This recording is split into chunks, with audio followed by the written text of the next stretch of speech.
बहुत समय पहले की बात है। एक गांव में एक गरीब लकड़हारा अपने परिवार के साथ रहता था। वह रोज सुबह गांव के समीप जंगल में जाकर लकड़ियां काटता और उसे बाजार में बेचकर पैसे कमाता था। इस तरह उसकी और उसके परिवार की गुजर बसर चल रही थी। एक दिन वह जंगल में नदी किनारे लगे एक पेड़ की लकड़ियां काट रहा था। अचानक उसकी कुल्हाड़ी उसके हाथ से छूटकर नदी में जा गिरी। नदी गहरी थी, जिसमें उतरकर कुल्हाड़ी निकाल पाना लकड़हारे के लिए संभव नहीं था। लकड़हारे के पास एक ही कुल्हाड़ी थी।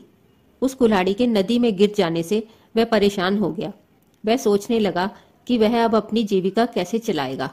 उसके पास जीविका चलाने का कोई और साधन नहीं था। वह दुखी होकर नदी किनारे खड़ा हो गया और भगवान से प्रार्थना करने लगा, भगवान, मेरी कुल्हाड़ी मुझे वापस दिला दीजिए।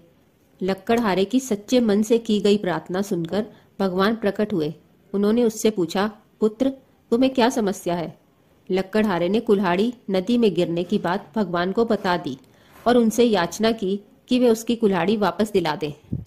उसकी याचना सुनकर भगवान ने नदी के पानी में हाथ डालकर एक कुल्हाड़ी बाहर निकाली। वह कुल्हाड़ी चांदी की थी। भगवान ने लकड़हारे से पूछा, पुत्र, क्या ये तुम्हारी कुल्हाड़ी है? लकड़हारा बोला, नहीं भगवान, ये मेरी कुल्हाड़ी नहीं है। भगवान ने पुनः अपना हाथ पानी में डाला। इस बार उन्होंने जो कुल्हाड़ी निकाली वो सोने की थी। उन्होंने लकड़हारे से पूछा, पुत्र, क्या ये तुम्हारी कुल्हाड़ी है? लकड़हारा बोला, नहीं भगवान, ये मेरी कुल्हाड़ी नहीं है। भगवान बोले, इसे अच्छी तरह से देख लो, ये सोने की कुल्हाड़ी है। क्या वास्तव में ये तुम्हारी नहीं है? नहीं भगवान, लकड़हारा बोला, सोने की इस कुल्हाड़ी से लकड़ियां नहीं कटती। ये मेरे किसी काम की नहीं है। मेरी कुल्हाड़ी तो लोहे की है। भगवान मुस्कुराए और फिर से पानी में हाथ डाल दिया। इस बार जो कुल्हाड़ी उन्होंने निकाली वह लोहे की थी। वह कुल्हाड़ी लकड़हारे को दिखाते हुए भगवान ने पूछा, पुत्र, क्या यही है तुम्हारी कुल्हाड़ी? इस बार कुल्हाड़ी देखकर लकड़हारा प्रसन्न हो गया और बोला, भगवान, यही मेरी कुल्हाड़ी है। आपका बहुत बहुत धन्यवाद।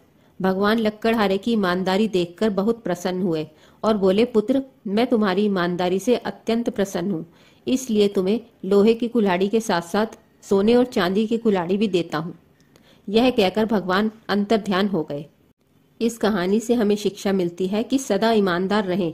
ईमानदारी सदा सराही जाती है। अगर आपको हमारी कहानी पसंद आई हो तो वीडियो को लाइक और चैनल को सब्सक्राइब करें।